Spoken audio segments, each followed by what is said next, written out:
Tonight, we decode narcissistic personality disorder, how it works, how it manipulates, and why you cannot fix it with love. By the end of this video, you'll know whether you're in a relationship or in a psychological trap. The invisible danger. Some of the most dangerous people you will ever meet don't look dangerous. They look successful, respectable, irresistibly confident. They walk into a room and own it. But behind that charm is something far colder, a personality structure built not on love, but on control. They don't argue to solve problems. They argue to win, to dominate, to rewrite reality. And slowly, almost invisibly, they begin to erode you. Your confidence, your memory, your sense of what's real. Narcissistic personality disorder isn't just arrogance, it's a calculated psychological pattern. Love bombing, gaslighting, emotional starvation.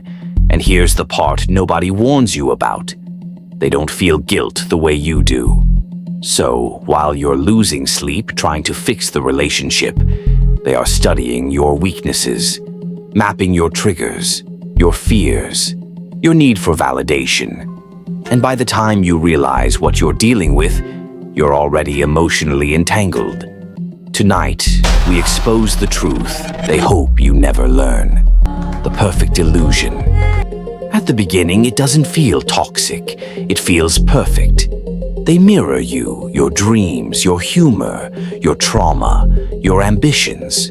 It feels like someone finally understands your soul. But mirroring isn't intimacy, it's strategy.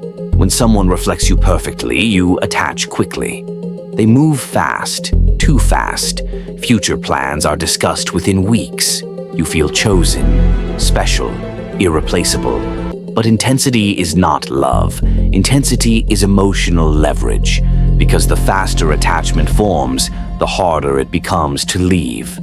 The person you fell in love with doesn't actually exist. It was always a performance.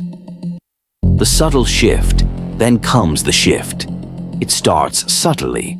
A sarcastic comment disguised as humor. A small criticism about how you dress, talk, or think. Emotional warmth becomes unpredictable. One day affectionate, the next day distant. You start analyzing your behavior. What did I do wrong? That's devaluation beginning. You go from idealized to evaluated, from admired to controlled. And here is the trap. Unpredictable affection creates addiction. Your brain chases the moment when they were loving again. You're not chasing them. You're chasing emotional relief. This is the same mechanism found in gambling addiction, the darkest weapon. Then comes the darkest weapon, gaslighting. You remember something clearly. They deny it. You express hurt. They reverse the blame. You're too sensitive. That never happened. You always misunderstand me. Over time, you start doubting your own memory, your own perception, your own sanity.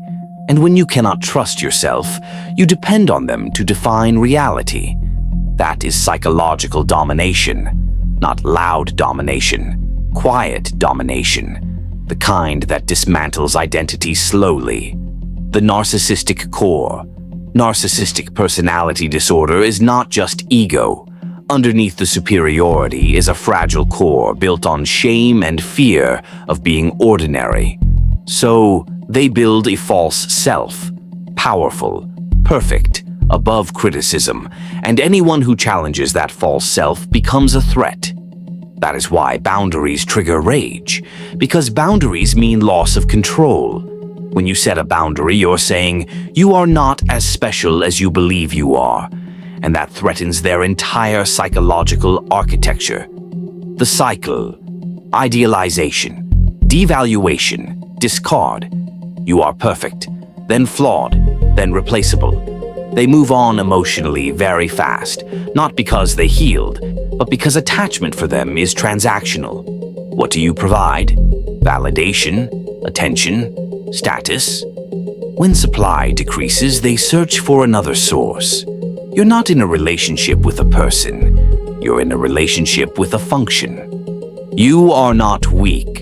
You are not weak for staying. Trauma bonding is real. Love and pain together activate reward and survival circuits.